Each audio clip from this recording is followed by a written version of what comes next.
সরকারি কর্মচারীদের বেতন কি এক ধাক্কায় 4 গুণ পর্যন্ত বাড়তে চলেছে? কেন্দ্রে ইতিমধ্যেই অষ্টম পে কমিশনের জোর দাবি চলছে, আর আমাদের রাজ্যে সদ্য ঘোষিত 7 পে কমিশন নিয়ে জোর জল্পনা শুরু হয়েছে। তো এখন প্রত্যেকের মনে প্রশ্ন যে রাজ্যে কর্মচারীদের বেতন কত বাড়তে পারে, অর্থাৎ ফিটমেন্ট ফ্যাক্টর কত থাকতে পারে।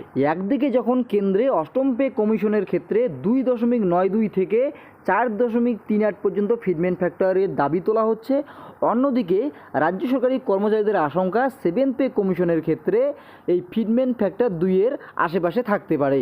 এখন সরকারি কর্মচারীদের মনে প্রশ্ন, কেন্দ্রে যদি ফিটমেন্ট ফ্যাক্টর এত বেশি হতে পারে, সেক্ষেত্রে রাজ্যেও কিন্তু এর একটা বড় প্রভাব পড়তে পারে, অর্থাৎ রাজ্যেও কিন্তু ফিটমেন্ট ফ্যাক্টর অনেকটাই বেশি থাকতে পারে। বর্তমানে কেন্দ্রীয় সরকারি কর্মচারীদের অষ্টম পে কমিশন নিয়ে বিভিন্ন কর্মী সংগঠন বড় দাবি তুলেছে। তাদের প্রস্তাব অনুযায়ী যারা লেভেল 1 থেকে 5-এর মধ্যে চাকরি করেন তাদের জন্য ফিটমেন্ট ফ্যাক্টর জন্য 2.9 দেওয়া হয়। এর পরবর্তী যারা 6 থেকে 8 অর্থাৎ 6 থেকে অষ্টম লেভেলের জন্য 3.50 ফিটমেন্ট ফ্যাক্টর। এছাড়াও নবম থেকে 12 লেভেলের জন্য 3.80।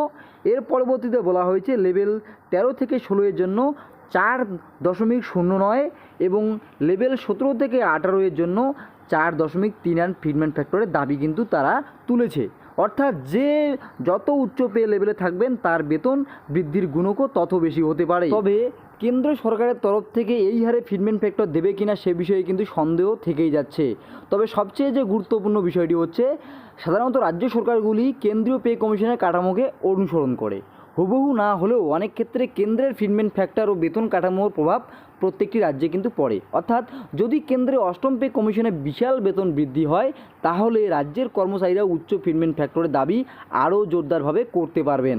যদিও বর্তমানে রাজ্যে পে কমিশনের ঘোষণা করা হলেও এখনও কমিটি গঠন থেকে পরবর্তী ধাপ শুরু হয়নি।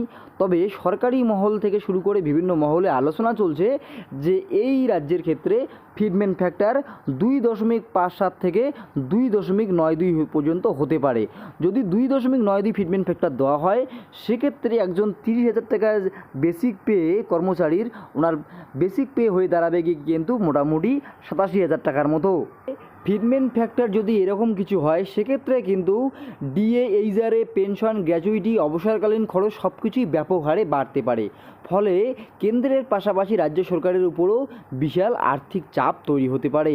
তো সেক্ষেত্রে বড় প্রশ্ন থেকেই যাচ্ছে, আপনাদের কি মনে হয় রাজ্যের ক্ষেত্রে 7 পে কমিশনে ফিটমেন্ট ফ্যাক্টর কত হওয়া উচিত? আপনাদের মতামত অবশ্যই কমেন্ট সেকশনে কমেন্ট করে জানাবেন। ভিডিওটি ইনফরমেটিভ মনে হলে অবশ্যই লাইক করে শেয়ার করে সবাইকে জানিয়ে দেবেন। ধন্যবাদ।